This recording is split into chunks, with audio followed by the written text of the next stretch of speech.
try and set the stage for what should be a great year of NFL action. There's a handful of teams that potentially can compete for a Super Bowl championship. Confusion and uncertainty this year more than some in the past. This team looks like it's ready to make a move, but we just don't know if it's bad or good this year. J.J. McCarthy is eventually going to take over, but it's like it's a no-lose situation for them. I mean, they suck. They were 7-10. Only on SportsGrid. Hopefully they learned their lesson. Hey, this ain't the NBA, bro. You don't have 6 fouls, and they will check you on this stuff. And Brooks has a reputation coming into this. You can tell the refs are watching them, and they were on him all the time. This was 10, 12 years ago. Canada playing Greece with that type of lead that they had. They probably would have mentally crumbled and lost that game to Greece by 3 or 4 points in the final minute of that ball game. Sports Rage Late Night. Only on SportsGrid. Say the under has the correct juice to the 6.5 win total for the New York Giants. It's a losing season. It's a bad season in the greater New York area.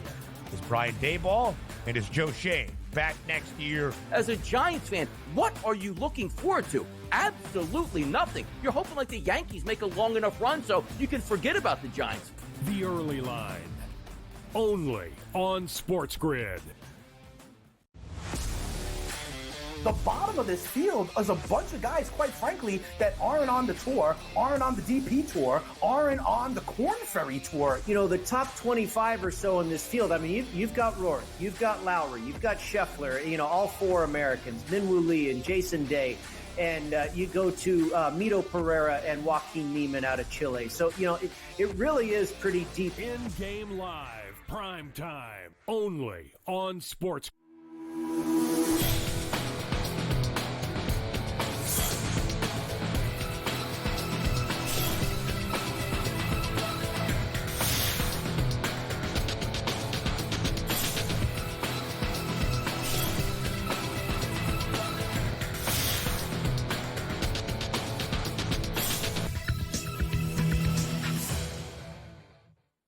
Good morning. Welcome to NewsWire here on SportsGrid. I'm Craig Mish as we get ready to wrap up the Olympic Games in Paris. A huge game for Team USA coming up later this afternoon. We'll get a preview of that with Jacob Camenker from Sporting News. In addition, the very latest on the ratings in Paris. Are people watching, streaming? How are they consuming the Olympic Games? We have Simon Applebaum from the podcast Tomorrow Will Be Televised. Naturally, we'll cover some Major League Baseball news, notes, and information. Big news this morning out of the Windy City as far as a manager is concerned. We'll also cover everything happening in the National Football League. We'll hear from the head coach of the Philadelphia Eagles, Nick Sirianni, as well. But we'll start off with some potential issues with the University of Michigan that we discussed yesterday. It seems like that story has percolated into today as well, as the University of Michigan are going to be facing some sanctions. In fact, Michigan and 5 individuals who are currently or previously worked for the program reached an agreement with the NCAA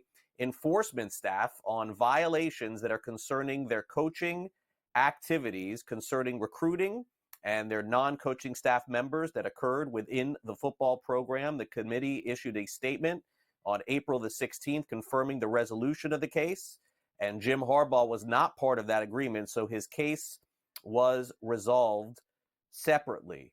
And right now, the NCAA also has issued a statement, and we're going to give you that statement here, I believe, in a second here. There it is. The Division I Committee on Infractions panel determined that former Michigan head football coach Jim Harbaugh violated recruiting and inducement rules, engaged in unethical conduct, failed to promote an atmosphere of compliance, and violated head coach responsibility obligations, resulting in a 4-year show cause order. Harbaugh could potentially face a suspension if he returns to coach in college. It will not affect him in the National Football League, which really is the bottom line as he takes over for the Chargers this year.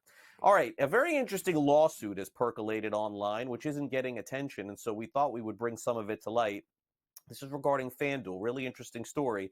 Allegedly violating California's privacy laws, and again, California does not have legalized sports betting, by using TikTok's trap and trace software to track website users. How about that?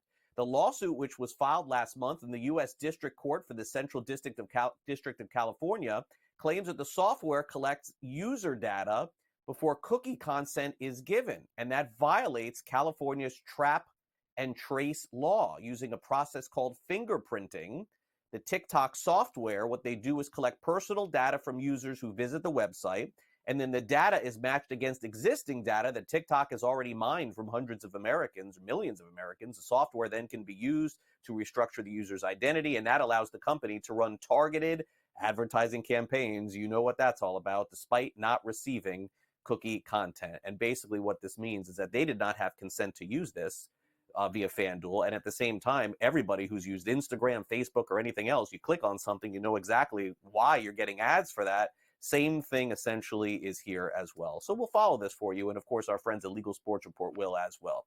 Okay, looks like that China is very interested in changing some of the elements to the upcoming Olympic Games. Now, again, with the Olympic Games coming to an end, this will affect the next Olympic Games. China's anti-doping agency on Thursday has asked the ITA, the International Testing Agency, to intensify testing of the Americans in track and field after sprinter Arian Knighton tested positive for a banned substance. They've also accused the U.S. anti-doping agency earlier this week of some double standards, saying that the U.S. had been trying its best to clear U.S. athletes while using the different methods of cover-ups in order for them to participate. So, needless to say, upcoming Olympics in the United States in 4 years. We'll see if this potentially gets affected. Also, the Chicago White Sox have made a move, and not a surprising one. Pedro Grifol, who had 190 losses over the last 2 seasons, has been dismissed by the Chicago White Sox. It was announced this morning, 89 wins, 190 losses, and the largest losing streak in the history of the American League at 21 games. That was tied. So Grifol is out as manager of the White Sox. All right, back to the Olympics. Let's go to some results here. How about Quincy Hall? What an incredible run for him. The latest American to electrify the fans in Paris. Coming all the way from behind. Can't show you the video. That's a shame. 400 meters to reel in 3 runners and capture the gold medal. He was in 4th place, came all the way back to finish first. He beat Matthew Hudson-Smith by 0.04 seconds. How about Noah Lyles at the Olympics? We've been talking about him quite a bit, right? He'll race for his 2nd Olympic gold medal. He finished runner-up on Wednesday in the 200-meter, his first loss at that distance in 3 years. Andre DeGrasse of Canada finished 3rd in his heat and did not advance. Over in women's basketball, Team USA moves on. They beat Nigeria by the final of 88-74. They're looking for their 8th consecutive and 10th overall Olympic gold medal at the U.S. Olympics. Team USA was led by Asia Wilson. She had 20 points, 10 rebounds, double-double. Her 3rd of the Paris Games was also Wilson's 4th of her career, the most ever by a U.S. women's player. How about this new obstacle course sport? Pentathlon, an outlier at the Olympics, is getting rid of its horse competition at the Paris Games and bringing in a new competition. It's called American Ninja Warrior. Sounds familiar. Sounds like something we see on TV. It's an obstacle course for the Olympic Games in 2028, a new pentathlon that essentially involves running, swimming, horse riding, shooting, and fencing. Did you write all that down? If not, when the Olympics comes back in 2028, I'll tell you all again. In Major League Baseball, Jackson Holliday, one of the top young prospects and players in all of Major League Baseball, hit a home run again last night. It's his 3rd straight game. He ain't even 21 years old, folks, and he's homered in 3 games in a row. He did not get off to the best start when he was activated earlier this season for the Orioles, but after a stint in the minor leagues, he has come back with a vengeance, and his manager, Brandon Hyde, said it's all about the swing. Well, he's got a nice swing, and there's a lot of things that work in that swing, and he's got a lot of confidence, and he really can get on a fastball, and you know, I just think you see the confidence growing, honestly, up here at this level. A little bit of success, and all of a sudden you start feeling good in the batter's box, and he's getting some huge hits. That's 3 nights in a row, so you know, really happy for him. Jackson Holliday on fire for the Orioles, but nobody hotter last night in Major League Baseball than Kyle Schwarber of the Philadelphia Phillies. Not 1, not 2, but 3 home runs in their victory over the Dodgers yesterday. They were down 4-3, but all of a sudden they stormed a huge comeback in this one as Schwarber hit 3 home runs, and the manager of the Los Angeles Dodgers, Dave Roberts, was thrown out of the game for arguing balls and strikes. Not happy with the way things went there. In terms of afternoon baseball today, we have the Giants and Nationals coming up at noon Eastern. Kyle Harrison against DJ Hurst. Those are the starting pitchers, although weather could be a factor in that game. The Brewers take on the Braves. Frankie Montas takes on Charlie Morton. The Brewers have won the first 3 games of that series.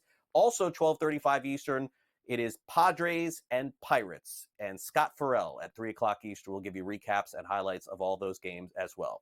Over in the National Football League, we've got preseason action tonight. You ready to just unload your entire bankroll on this great game between the Panthers and Patriots? Total of 34.5. Bet it all on one of the sides. I'm just kidding. Stay away. Lions also take on the Giants. How about the University of Texas going into the season as one of the favorites to win the Southeastern Conference? They've lost their running back, C.J. Baxter, a knee injury in practice Tuesday. He's going to have season-ending surgery as an MRI revealed posterior collateral ligaments, LCL, PCL tears. He was the number 30 overall recruit in 2023. Texas has a good backup, but Baxter's a good running back as well. Fights in practice. We're seeing this happen. Teams need to play against each other and stop fighting against each other. DK Metcalf of the Seattle Seahawks yesterday swigging his helmet, getting in fights. Not good. Lamar Jackson says that he's lost 20 pounds. He said he got too fat last year. Guy looked in great shape to me. Couldn't we all lose 20 pounds? We'll be back right after this. Don't go away.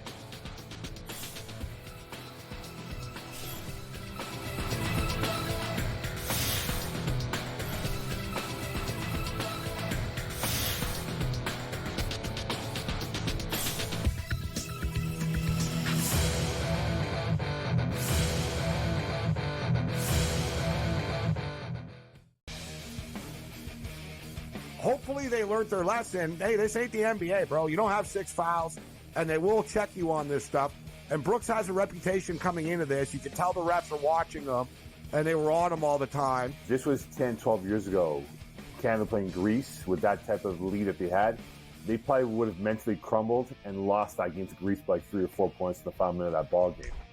Sports Rage Late Night, only on SportsGrid.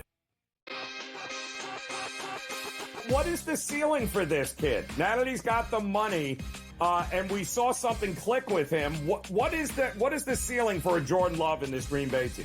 Deepest pass target group in the National Football League. 2 stud tight ends. They're legit 5 deep at receiver, 7 bona fide pass targets. Come on, man. This guy could be a stud. Top 5 quarterback.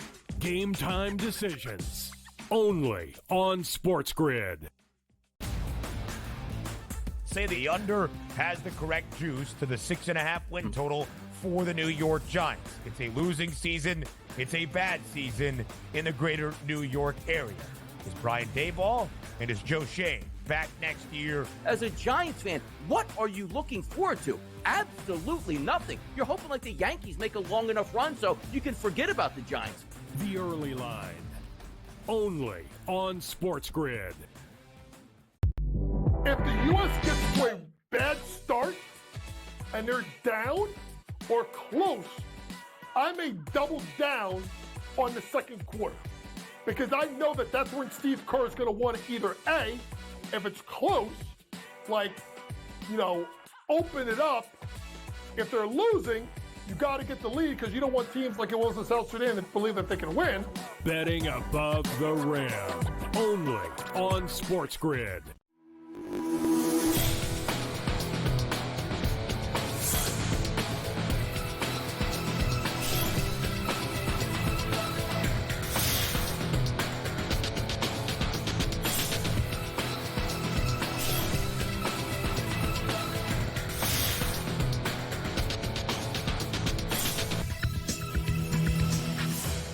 Welcome back to NewsWire here on SportsGrid. Olympic Games getting ready to wrap up. We're seeing some of the stars shine. That includes Noah Lyles. We're going to have another chance to see him and also talk some USA basketball.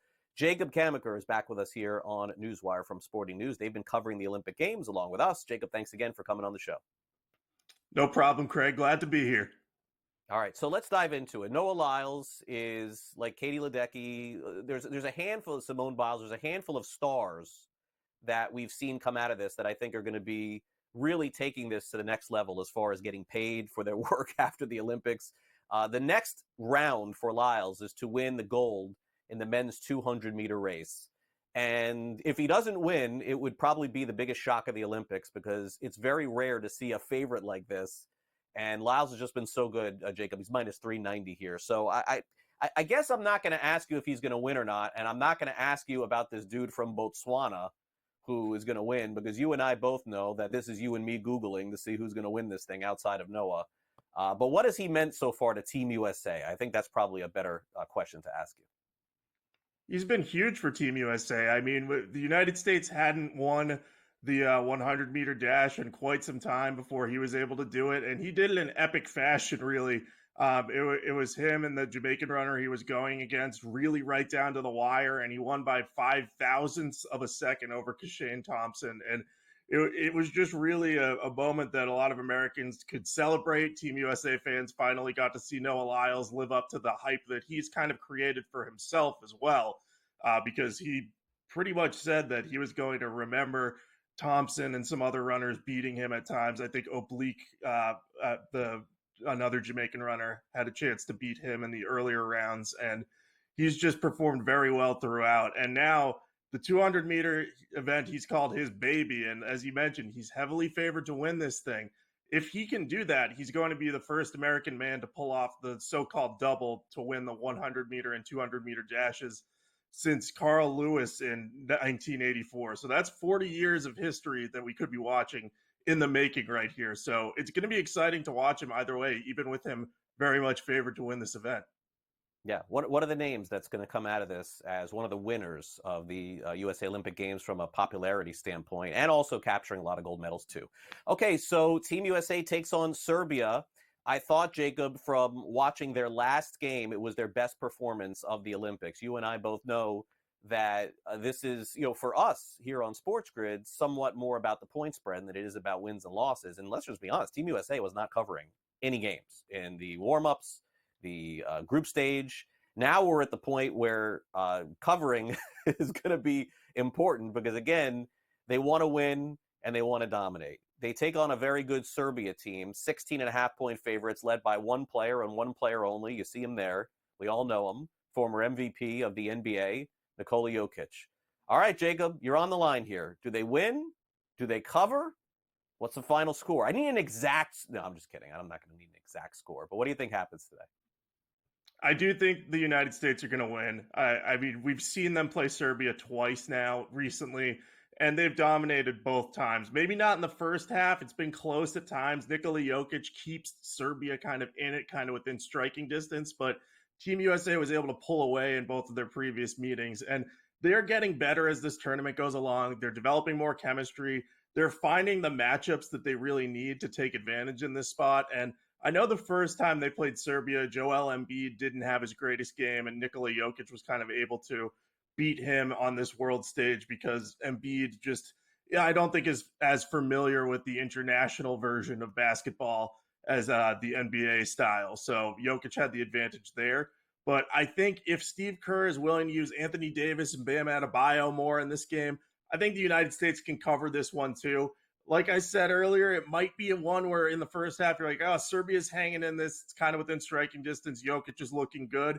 But LeBron James has been dominating as the point forward type, setting up his teammates. Devin Booker started really hitting triples last game against Brazil. I think if they can get some hot shooting out of him, and Steph Curry can't stay this cold. He's 5 of 20 on threes. He can't stay this cold forever, right? So I think if they have a good game from beyond the arc, I think they can take down Serbia and win by about 20 points and cover.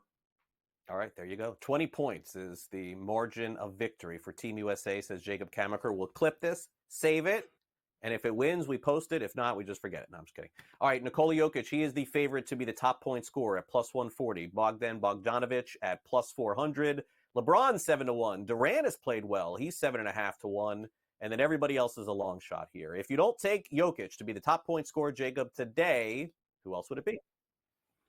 I would strongly consider Kevin Durant at 750 plus 750 odds. I mean, that looks good to me. We know that Kevin Durant is the most prolific Team USA scorer in history. He just passed Lisa Leslie for that mark at the Olympics. So I think if you're looking for a guy who can just fill up the basket, and when he's hot, he's hot. I think earlier in the tournament, he had a half where he scored 25 or 27 points on 10 of 10 shooting with some free throws mixed in. So I think if you're not taking Jokic there, go with Durant and just say, hey, if he's hot out of the gate, Team USA will ride him. I think any issue with taking an American player is if this turns into a blowout, all the scores are going to be well-rounded, and you know they're not going to take Nikola Jokic out for Serbia in a blowout because there's a certain amount of pride on the line. But KD at those odds, that intrigues me at least enough to consider that. All right. And finally, we've got the big soccer match for the women's team, Team USA. Their favorites against Brazil, minus 105 today. Jacob on the money line. A tie is plus 230. Does Team USA beat Brazil today to move on, or does Brazil pull off the upset? I think this game might be a little tougher for the United States than people think because Brazil is going to be motivated in this one. This gold medal match, it's going to be Marta's last game, and she's been a really historic player for Brazil, their best women's player of all time. Yeah, over 200 appearances. So they're going to have a lot on the line looking to beat the U.S. women's national team. But I think the U.S. team's defense with Naomi Girma and with Alyssa Nair and net, they might be able to slow down Brazil enough. It's all about whether they can score, though. If the United States can score, they should win this one. Great stuff, Jacob. As always, thanks for coming on a couple times this week. We'll catch up again soon. Sounds good. Thanks, Craig. All right, sound off coming up next. You'll hear from Nick Sirianni, Eagles head coach. Don't go away.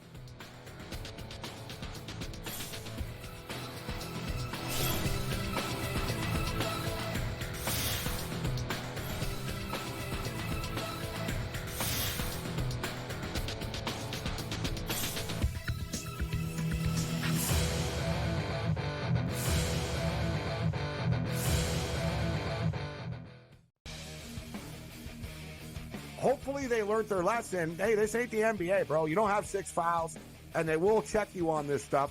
And Brooks has a reputation coming into this. You can tell the refs are watching them, and they were on him all the time. This was 10, 12 years ago. Canada playing Greece with that type of lead that they had. They probably would have mentally crumbled and lost that game to Greece by 3 or 4 points in the final minute of that ball game. Sports Rage Late Night, only on SportsGrid. What is the ceiling for this kid? Now that he's got the money, and we saw something click with him, what is the ceiling for a Jordan Love in this Green Bay team? Deepest pass target group in the National Football League. 2 stud tight ends. They're legit 5 deep at receiver, 7 bona fide pass targets deal. Come on, man. This guy could be a stud. Top 5 quarterback. Game time decisions, only on SportsGrid. Say the under has the correct juice to the 6.5 win total for the New York Giants. It's a losing season. It's a bad season in the greater New York area. Is Brian Daboll and is Joe Shane back next year? As a Giants fan, what are you looking forward to? Absolutely nothing. You're hoping like the Yankees make a long enough run so you can forget about the Giants. The early line, only on SportsGrid.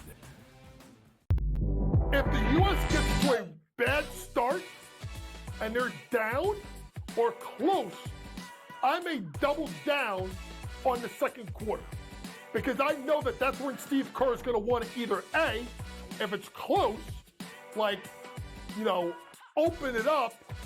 If they're losing, you got to get the lead because you don't want teams like it was in South Sudan that believe that they can win.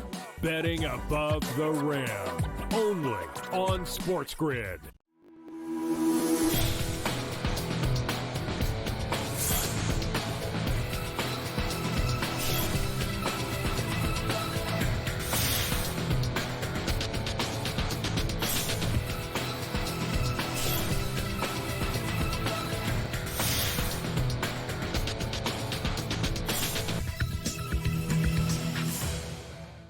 Welcome back to NewsWire here on SportsGrid. Lots of news and notes coming in the National Football League. We've got preseason action tonight, Friday night, Saturday, Sunday, as much as you can handle.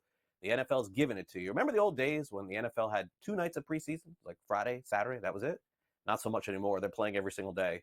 That and a whole lot more as we get ready to get you covered here on the Sports Grid Sound Off.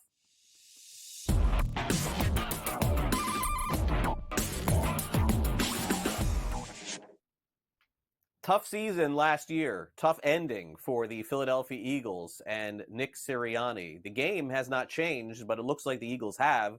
Sirianni at a press conference yesterday ahead of their next NFL preseason game says it's time to be more accountable going into the NFL season. That accountability, of course, is going to start with him. A lot of pressure on him and everyone else on the Eagles, he says, after a season that, of course, ended in disappointment last year. Accountability, right? Is the only way to get better is to really look through the things that you felt like you messed up and get better at them, right? But it starts with the humility to say, I messed this up. I need to be better at this. If you want a culture of accountability and you're not being accountable yourself, let me rephrase this. If I want Taylor Sirianni to be accountable, I actually just talked about this to our staff today. If I want Taylor Sirianni to be accountable and she sees me blaming things on other people at all time, I'm raising a child that's not going to be accountable. Well, it's the same thing with a team, right? If I'm not accountable to that I mess up, pardon my language, if I'm not accountable to the things that I mess up, how am I going to expect them to be accountable to what they mess up? Taylor Sirianni getting a shout out during a press conference. We had it for you here. Always forget that. Always remember that. And always, I can't believe he threw his daughter in there. Anyway, good job, Nick Sirianni. All right, now, as far as the NFL is concerned, coming up this week, the big story has been the non-trade of Brandon Ayuk. I think Brandon Ayuk on social media has been traded 15 different times from at least 10 different social media accounts. Our producer, Frank, wants to give shout-outs to people who break trades, and they've broken nothing. Needless to say, Deebo Samuel will be playing without his running mate, Brandon Ayuk, in the next preseason game and says it's going to be weird. You know, it's kind of weird, for sure. I remember last year when we played the Giants, I had went to him. I was like, bro, I never knew how weird it was for you not to be on the field at the same time. And, you know, the time that I was out and he was out there by himself, and it was just like, I kind of see what you feel like. Kind of feel awkward with, you know, being with somebody out there for 4 years straight or whatever. But, you know, business is business, and you know how it goes. Regardless of whatever happens, you know, it's still my guy. I love him to death. You know, what he here, he there, whatever. But, you know, man, like I just said, like, business is business, and, like, just going out there, and, like, I can only control the things that I can control. And so I just go out there and do the best I can at my job. It does feel like Ayuk is going to get traded, but the notion that so many people have tried to break a trade that hasn't happened. I remember today is Thursday. I remember Saturday night looking at social media and seeing that he was traded to the Steelers. I remember seeing Sunday he was traded to the Patriots. It's Thursday. Nothing has happened. Good job reporting. All right, let's move on now to the upcoming college football season, where all the shine is on the Kansas Jayhawks. Our very own Ben Stevens has an early look at their upcoming season and just how far can they go.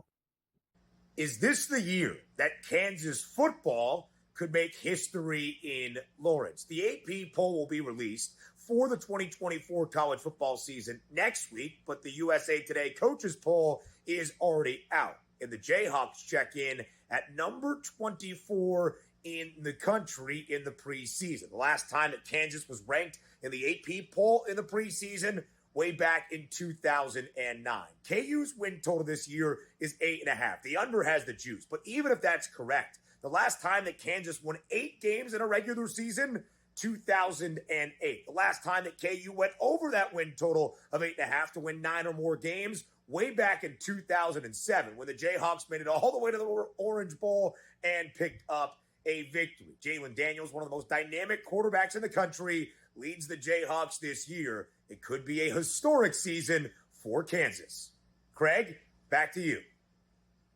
All right, thanks very much, Ben. We'll catch Ben on the early line tomorrow morning. 2 pieces of small breaking news. Nick Foles, former Super Bowl quarterback with the Philadelphia Eagles, longtime quarterback in the NFL, has announced his retirement. And those of you following the PGA Tour at the Wyndham Championship this weekend, you're going to have to start following that tomorrow because of the tropical storm. They have postponed day 1 to day 2. We'll be right back.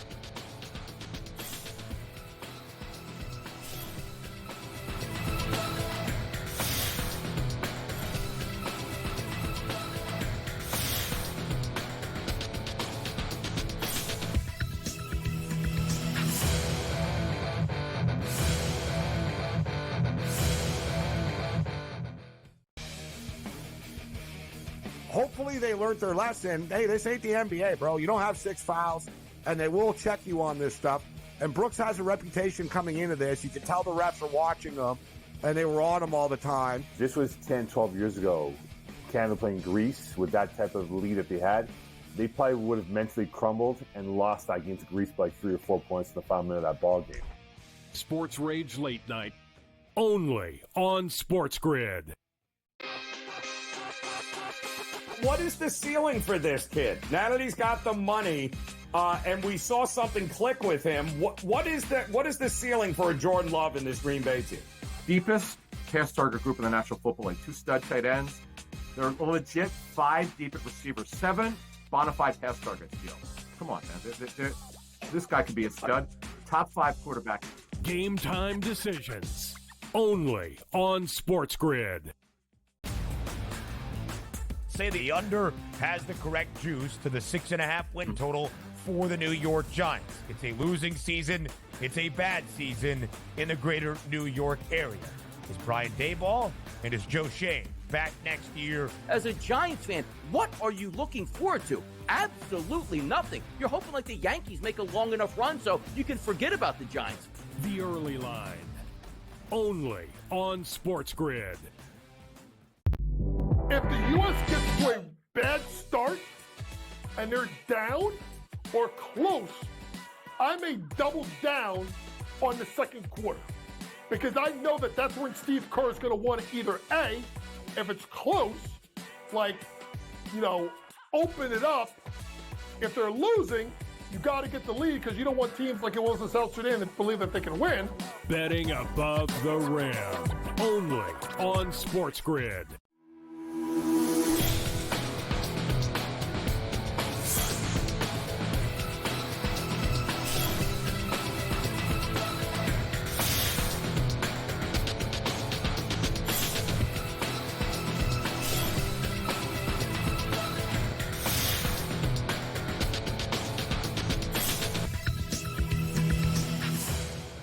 Welcome back to NewsWire here on SportsGrid. We've got Sam McQuillan with us from Legal Sports Report. Really some big news in the Southeastern Conference and the way that they report some of their injuries. We'll get to that in just a minute. But first, let's start off with some earnings reports news. And Sam, Penn is one of those companies that we've been following pretty closely from the days at Barstool to the new days at ESPN. It's one of those sports betting companies that I think people have an eye on because they want to know if they're going to be able to succeed in the industry. So thanks again for coming on the show, and let's get right to it.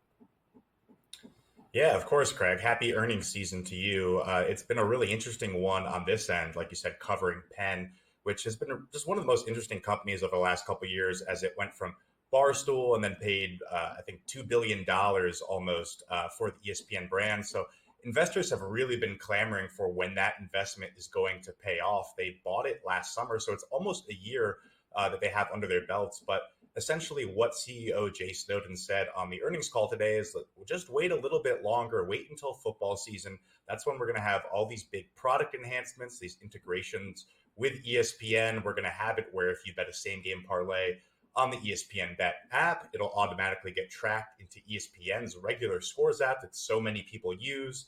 It's going to use its fantasy football database that hosts so many different leagues and give customers personalized offers based off of maybe who's on their fantasy team. There's this whole kind of pie in the sky, big changes coming for ESPN Bet, but it's really a crucial time because you have a large portion of investors calling for Penn to sell the entire company, mainly because of its poor performance with sports betting, with online sports betting. So it's pretty tough for Penn to tell them to kind of keep waiting.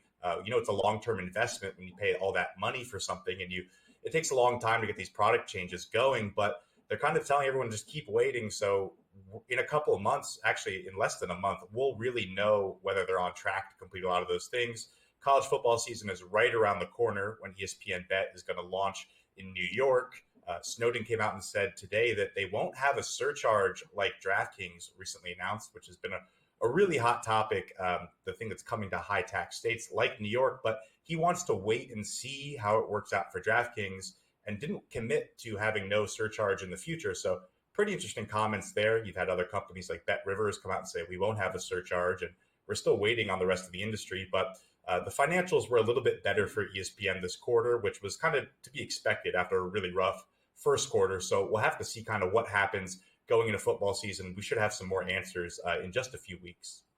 All right. Now, the other big story that we've been talking about here all week long on NewsWire, Sam, is DraftKings making the first big step among the sports betting operators to basically say, we don't like how much money we're being taxed in some states, and so therefore we want a bigger piece of the pie.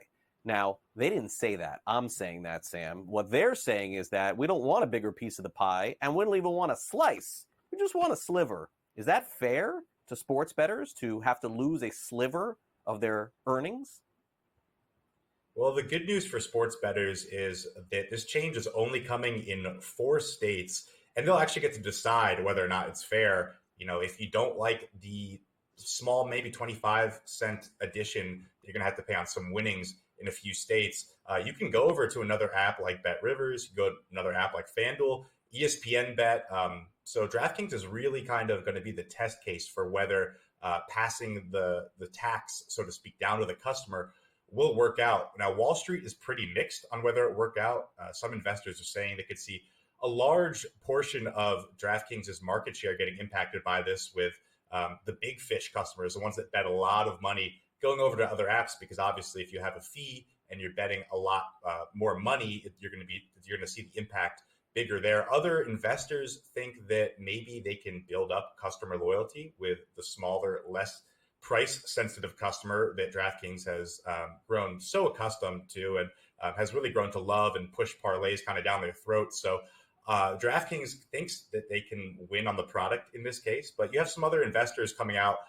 One group, Regulus Partners in the UK, called it economically illiterate and published a review on it saying how to lose market share and undermine brand credibility all in one step. So you have the reaction from Wall Street really mixed as to whether or not this is going to be something that bettors, ignore, or if they move on to other apps. So we'll know if it spreads to other apps probably when FanDuel releases their earnings next week. A lot of people think whatever they say, the rest of the industry will follow. Obviously, FanDuel and DraftKings are 2 of the biggest players in the state. So it's another wait and see here, but really interesting development.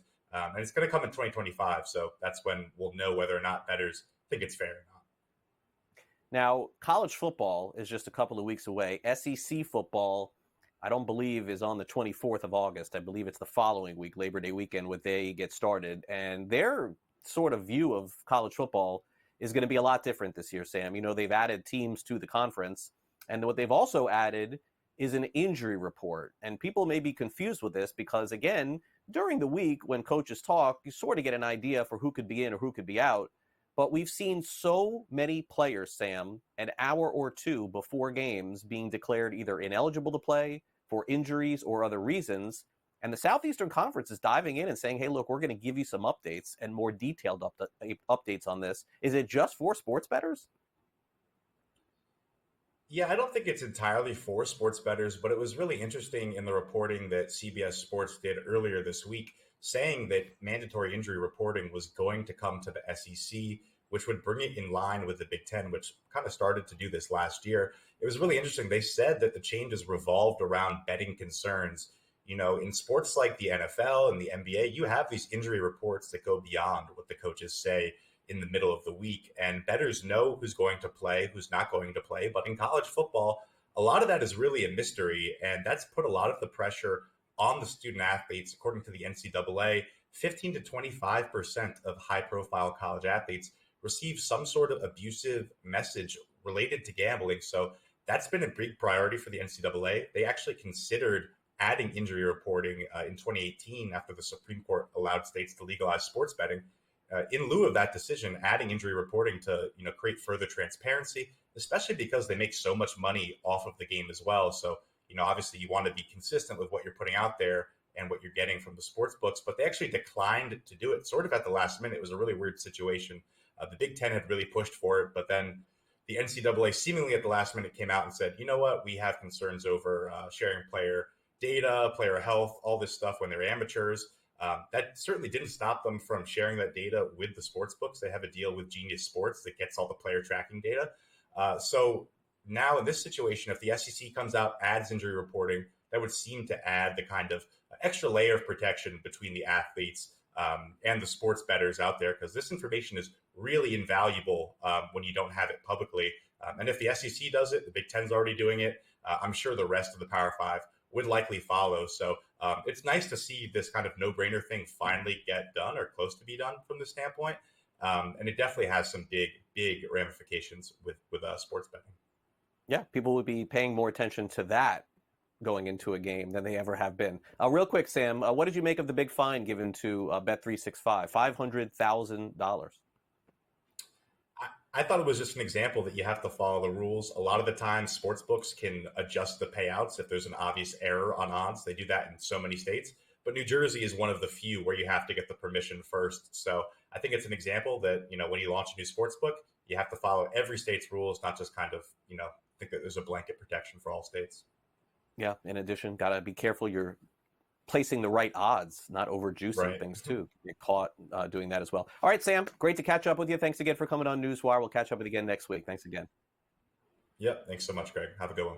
All right, Sam McQuillan joining us. By the way, you could read all about the business of sports betting over at LegalSportsReport.com and expand on some of the discussions that we're having here. It's all in print online at LegalSportsReport.com.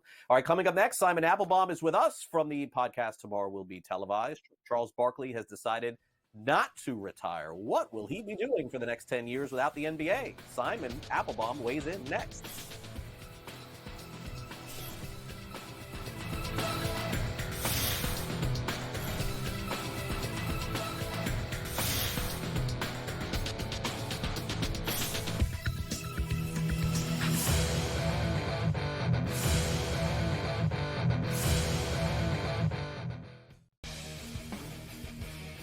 Hopefully they learned their lesson. Hey, this ain't the NBA, bro. You don't have 6 fouls, and they will check you on this stuff. And Brooks has a reputation coming into this. You can tell the refs are watching them, and they were on him all the time. This was 10, 12 years ago. Canada playing Greece with that type of lead that they had. They probably would have mentally crumbled and lost that game to Greece by 3 or 4 points in the final minute of that ball game. Sports Rage Late Night, only on SportsGrid. What is the ceiling for this kid? Now that he's got the money, and we saw something click with him, what is the ceiling for a Jordan Love in this Green Bay team? Deepest pass target group in the National Football League, 2 stud tight ends. They're a legit 5 deep at receiver, 7 bona fide pass targets deal. Come on, man. This guy could be a stud. Top 5 quarterback. Game time decisions, only on SportsGrid.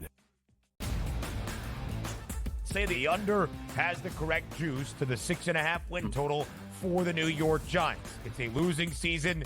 It's a bad season in the greater New York area. Is Brian Daboll and is Joe Shane back next year? As a Giants fan, what are you looking forward to? Absolutely nothing. You're hoping like the Yankees make a long enough run so you can forget about the Giants. The early line, only on SportsGrid. If the U.S. gets to a bad start and they're down or close, I may double down on the second quarter because I know that that's when Steve Kerr is going to want to either A, if it's close, open it up. If they're losing, you got to get the lead because you don't want teams like it was in South Sudan that believe that they can win. Betting above the rim, only on SportsGrid.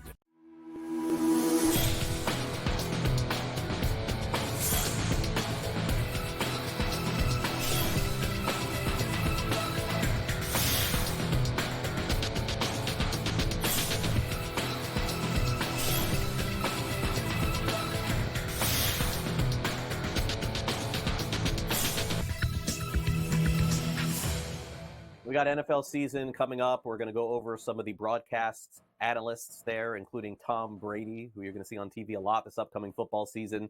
So Simon Applebaum is going to have his hands full watching broadcasts of Brady and then breaking them down for us, I'm sure. But right now we talk some Olympics, and let's bring Simon in to get the very latest. Simon, thanks again for coming on the show. We got the Olympic Games wrapping up over the next week. What does the viewership numbers look like? They were very strong initially. Have they continued to be strong this week too? Well, Craig, it's great to be back. And on the Olympics, with 4 days to go, the numbers are going down. And it looks like NBC continues to be less than forthcoming about how, NBC Universal continues to be less than forthcoming how they're doing. They're saying right now that the total audience viewership from the opening ceremonies until Tuesday was 32 million plus people. However, when you really dig in the numbers are somewhat misleading. Here's why. Because that combined number, which is NBC, USA, Peacock, et cetera, it is only from 2 to 5 p.m. Eastern Time. That's when many of the major events take place in Paris, and prime time. So there's no early morning coverage. There's no late night coverage. There's no late morning, early afternoon coverage. So those numbers are misleading. However, one thing seems to be very clear. Peacock is doing better than people believe. They're suggesting that 5-6 million people are watching Peacock. That Gold Zone is doing very, very well. That is a major way why people are able to maneuver their Olympic coverage, both on the various NBC networks as well as Peacock. And I think two things are going to come out of that. Number one, with Peacock getting more and more, becoming more and more a hub for sports programming, both what NBC has and exclusively, you might see Gold Zone become a permanent thing where every day Gold Zone might be your guide to what's coming up on Peacock exclusively and what's coming up on NBC and USA and other networks. Secondly, I think Gold Zone is going to play a major role in how well Peacock does with the 2028 Summer Olympics. Why? Because you're going to have events happening, because this was Los Angeles, you're going to have events happening during the day, in prime time, and late night. Remember, it's 3 hours behind New York time. So you're going to be seeing events that will be at 8 p.m. Pacific time that will be happening live. So I think Gold Zone is going to become a 24/7 deal for Peacock. And one other thing, we haven't talked about sports betting with the Olympics because there isn't any. However, if ESPN, for example, decides to put a sports betting on the television app together when they do their mega content service version of ESPN next year, I think you're going to see Peacock launch a sports betting app, and I think you're going to see it for all the Olympic events. And that could be a very big revenue source for Peacock and for NBC Universal. Now, our next topic is really interesting because the number one fast channel on all viewerships on all of these streaming apps is, in fact, our company here at SportsGrid. So, shameless plug here for SportsGrid. I would say that maybe we have some competition here, but I really don't see it that way, as Roku is launching, Simon, their own fast channel, which is going to have a ton of new sports. This is not, at least from something that I see, although it's a premium channel, something you're going to have to pay significantly for. So let's kind of break it down. What is Roku doing here in the industry with their new fast channel? First, Roku is signaling to everybody in the sports world, we are a player. And remember, over the last couple of years, they've been being very opportunistic in getting sports or sports-related programming. First of all, they've had the Rich Eisen simulcast of his radio show for several years. And then earlier this year, they picked up from Peacock, ironically, the Major League Baseball Sunday afternoon package. Recently, they picked up the NFL Network's new overtime show version of Good Morning Football, which they're later be selling to broadcast stations around the country, and a few other things as well. So now they're putting all this together into one 24/7 ad-supported channel. This is a very good move by Roku and its head, Charlie Collier. I think you're going to, by the way, see more original sports on that service, including poker matches, NBA G League games. They'll be doing original documentaries as well. They'll have a WNBA documentary on Renee Montgomery coming up in the next month or so. So this is a very, very good move by Roku, which is one of the major smart TV set providers and device providers.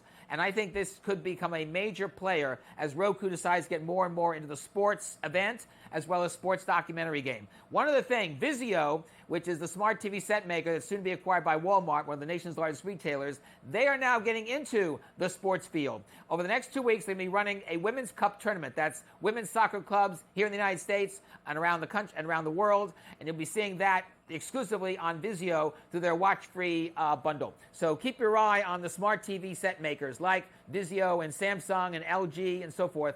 They, I think, are going to become major sports players, both event and documentary. They'll pick their spots, and I think they'll do well with them. And Simon mentioned all of those TVs, Samsung, Vizio, LG, SportsGrid available for free on their streaming channels. So maybe you're watching us right now on one of those.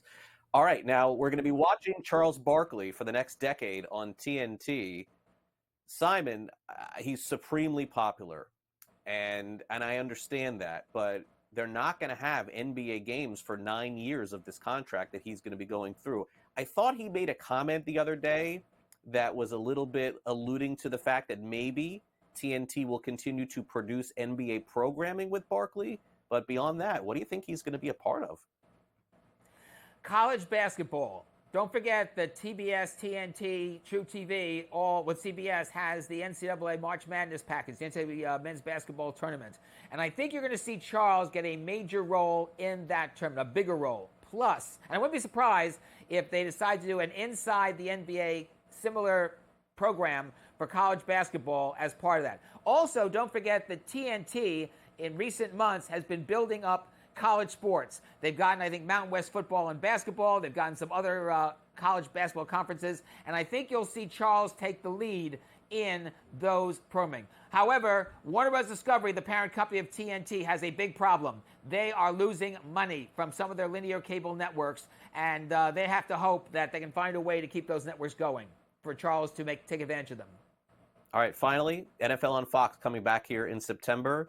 Simon Tom Brady gets the #1 assignment along with Kevin Burkhardt, Aaron Andrews, and Tom Rinaldi. That's a significant move for Fox. Any others? Well, I haven't seen the full list yet, and I see you have it on the screen right now.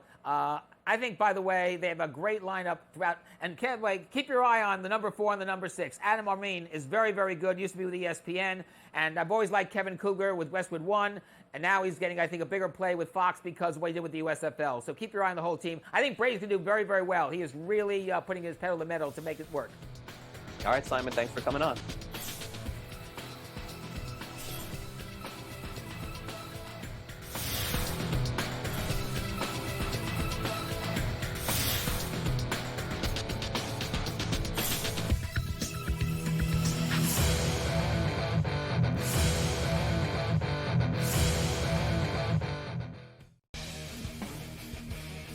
Hopefully they learned their lesson. Hey, this ain't the NBA, bro. You don't have 6 fouls, and they will check you on this stuff.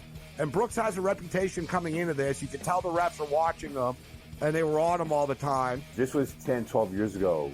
Canada playing Greece with that type of lead that they had. They probably would have mentally crumbled and lost that game to Greece by 3 or 4 points in the final minute of that ball game. Sports Rage Late Night, only on SportsGrid. What is the ceiling for this kid? Now that he's got the money, and we saw something click with him, what is the ceiling for a Jordan Love in this Green Bay team? Deepest pass target group in the National Football League. 2 stud tight ends. They're a legit 5 deep at receiver. 7 bona fide pass targets deal. Come on, man. This guy could be a stud. Top 5 quarterback. Game time decisions, only on SportsGrid. Say the under has the correct juice to the 6.5 win total for the New York Giants. It's a losing season. It's a bad season in the greater New York area. Is Brian Daboll and is Joe Shane back next year? As a Giants fan, what are you looking forward to? Absolutely nothing. You're hoping like the Yankees make a long enough run so you can forget about the Giants. The early line, only on SportsGrid. If the U.S. gets to a bad start and they're down or close, I may double down on the second quarter because I know that that's when Steve Kerr is going to want to either A, if it's close, open it up. If they're losing, you got to get the lead because you don't want teams like it was in South Sudan that believe that they can win. Betting above the rim, only on SportsGrid.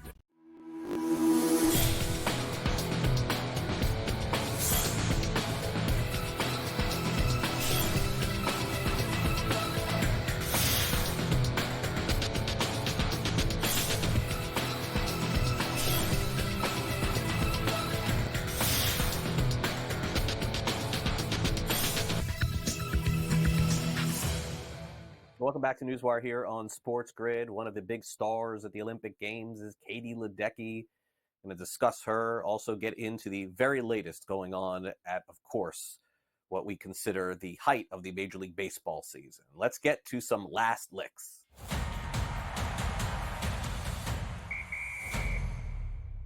All right, let's start it off with last night. The Pittsburgh Pirates have a pitcher by the name of Aroldis Chapman. You may have heard of him before. He's pitched on a number of different teams, including Frank's Yankees. He's also pitched on the Cubs. He's pitched on the Reds, Royals. Last night for the Pittsburgh Pirates, Aroldis Chapman threw the fastest pitches of the season. Why are the pitches getting faster in August? Really weird. Pitcher on the Angels threw 104. How about Chapman? 104.7 miles an hour last night to Manny Machado. And then another 105-mile-an-hour pitch. Is someone going to be throwing 110 miles an hour over the next couple of years? I am not ready for that. I mean, it all starts at the youth level, of course, having these kids throw as hard as they can. I mean, Chapman's been doing it for a long time. He's been in the big leagues 10 years or so. But to think that somebody can hit a baseball that is coming in at over 100 miles an hour is one thing. 105 miles an hour from Chapman last night? Incredible stuff there. All right, let's move on from Major League Baseball. Let's touch on some other topics as well. How about Katie Ledecky? Katie Ledecky is going to be one of the more popular Olympians of all time after coming out of these Olympics with, I believe, another, 12 gold medals, something like that. Incredible run for her in the pool. Did you ever wonder what it takes to be an Olympian? Well, here is what Katie Ledecky has decided to do before every single one of her swims. Is that fair? Swimming matches? She has oatmeal for breakfast. She also has peanut butter for breakfast. And she also has bananas for breakfast. That's it. Those three things. Oatmeal, peanut butter, bananas, and then Katie Ledecky wins a gold medal. So those of you who are thinking about getting into swimming competition and you're looking to emulate some of the things that your favorite Olympian has done, for Katie Ledecky, it is those three elements and those three elements only for breakfast. Then she goes out and she swims faster than anybody else in the world and wins gold medals. Okay, well, the Philippines' first Olympic gold medalist at Paris, Carlos Yulo, is going to get a number of things for winning as being a member of the Philippines and winning a gold, first ever. In fact, here are some of the things that he is going to win or has won. A lifetime of free colonoscopies at the age of 45. Congratulations to him. I have one of those coming up. By the way, I need a day off for that, Greg. A furnished condo, a house, over $200,000. How do they come up with this stuff? $200,000 in cash, an iPhone 16. Is iPhone 16 out? No, right? 15 is the latest. Free cookies for life from a local bakery. Free food for life from multiple local restaurants, and free engineering education. So Carlos Yulo, all those things I think are interesting, but how did they come to the first one here on this list, which is just giving him free colonoscopies at the age of 45? By the way, at 40 and 50 are the ages. So I guess at 45 is the first time that they're giving it to him for free, but he probably should get it at 40 just to be safe. I got my first one at 40 as well. All right, that'll do it for the show today. Didn't think we'd be ending on a colonoscopy note. But needless to say, thanks again to our guests on the show. Today it was Simon Applebaum and Jacob Camenker. They joined us here on the program, so thanks to them for coming on. Also, Sam McQuillan from Legal Sports Report. As a reminder, you can catch our schedule for the rest of the day here. Early Line follows me in just a few minutes, but then Scott Kaplan takes over the airwaves for the very latest in sports at 1 p.m. Eastern. It's Kaplan and Crew. Followed by Pharrell Coast to Coast, Scotty at 3 o'clock Eastern, Game Time Decisions, in-game live prime time, and then Gabe tonight on Sports Rage. So make sure you catch all of the action and recaps there as well.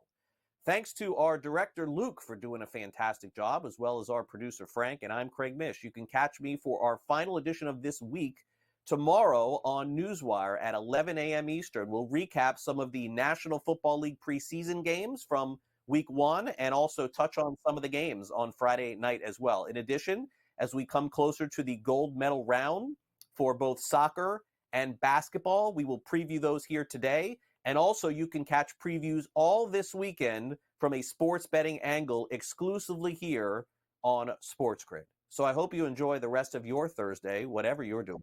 I look forward to seeing you tomorrow for our next edition of the show. Have a great day and night, everyone. I'll see you then.